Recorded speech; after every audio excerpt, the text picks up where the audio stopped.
Bon dia. Avui farem un cafè amb Abraham Fortet, que és el coordinador de tallers del Centre Cívic Pere IV.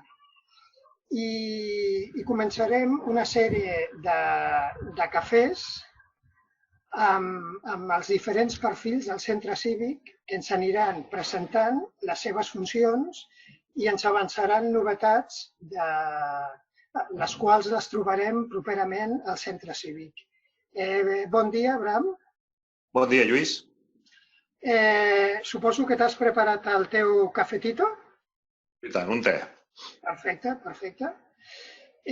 Començarem amb una pregunta molt fàcil. Què tipus de tallers fem als centres cívics? Doncs fem una gran varietat de tallers al centre cívic, abans de que passés el que ha passat. Començaríem per les arts plàstiques, que aniríem del dibuix i pintura passant per la ceràmica, diverses diferents de pintura. Després ja aniríem a una altra especialitat, que seria l'alt i disseny, que és on fem costura amb màquina de cosir, una mica de patronatge també. Passaríem després ja a el que són les arts artístiques, que s'aniríem a la guitarra i al cant.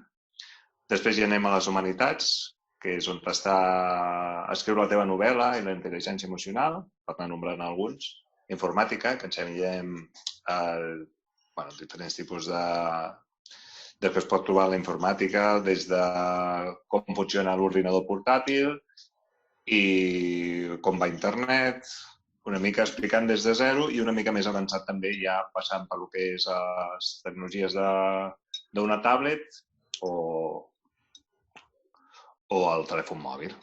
Després ja anem cap a les llengües, on tenim varietat de nivells en el que és en anglès, en francès i en italià. Després balls i danses, on hi ha tot tipus de balls, des de balls de saló, country, Bollywood, zumba dance, el swing charleston i dansa al ventre.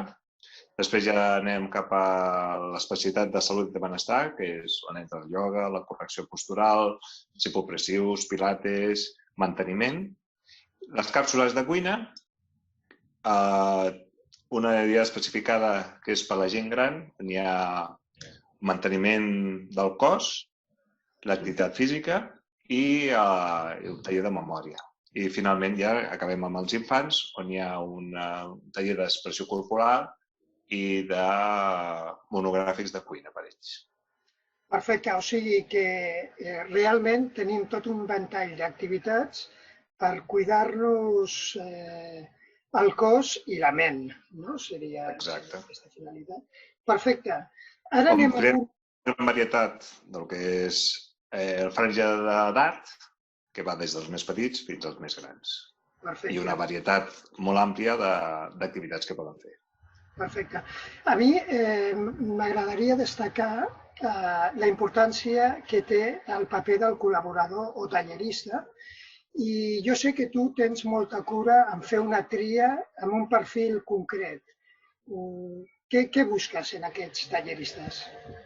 El primer que es busca és que sàpiga la matèria, que sigui professional i després que sent un centre cívic, també es busca que tingui una vessant que enganxi amb la gent, que vol dir que s'hi trobi bé, que vegi el que li falta a cada persona una mica individualitzat. O sigui, crear un cercle de confiança on els usuaris i usuàries trobin també un referent amb aquest tallerista o amb aquesta tallerista i que també puguin fer o crear un estat de pertinença o identitat, no? Més o menys. Exacte. Que s'hi trobin bé també amb la persona que dona la classe, que no sigui algú que digui amb aquesta persona i és que ja no hi venen ganes de venir a la classe.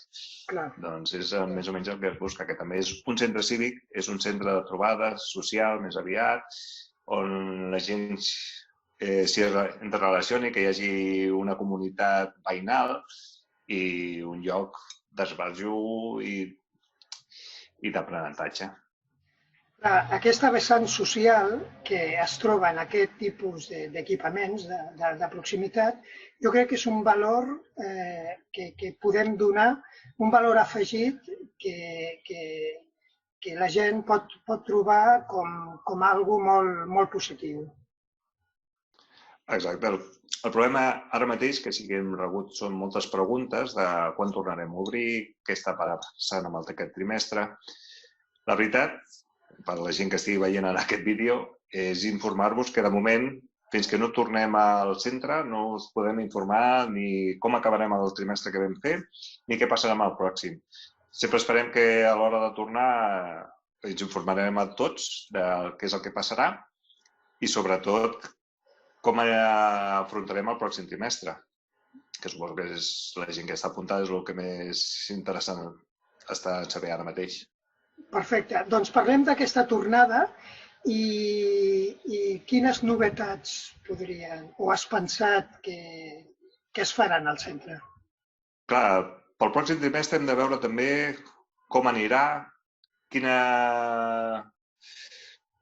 més aviat, quina normativa hem d'agafar en el moment de tenir tanta gent acumulada, quines limitacions tindrem, i dins d'això, ja un cop ho tinguem analitzat i superat, les noves que teníem pensades, que també estan publicitades en aquest trimestre, que en principi ja teníem en marxa, era sobretot a la part d'humanitats, d'un tast d'història que aniria des del començament fins a l'edat moderna, però seria unes pinzellades molt ràpides, per després veure si la gent s'enganxa i poder anar desenvolupant més temes. Després també aniríem a el que és la novel·la negra, una especialitat que té una tallerista que tenim, que em sembla que podria enxampar bastant a la gent. Després hi hauria també uns monogràfics de sortida de 2 dies per explicar la història de Barcelona. Seria unes càpsules molt reduïdes, fent un passeig per Barcelona i fent una explicació del que va passar a certs edificis o al barri. I després també aniríem a el que és una mica més a la Casa Sana, que és una mica el que fa el mètode de Marie Kondo, que és com endreçar o tenir la roba ben endreçada, que ocupi poc espai i que sigui visible per saber on tens cada cosa. Després ja aniríem a el que és a les balls i danses, on tenim la dansa contemporània, que és la novetat que teníem pensada, i després hi ha les càpsules de cuina, que són monogràfics de 3-4 dies o d'un, on s'ensenya la cuina d'arreu del món o una ment concreta per l'època de l'any. Doncs molt bé, Abraham, esperem que aviat puguem viure en directe totes aquestes activitats i agrair-te tota aquesta informació i ens veiem molt aviat al centre. Que vagi molt bé. Doncs això és el que esperem. Que vagi molt bé.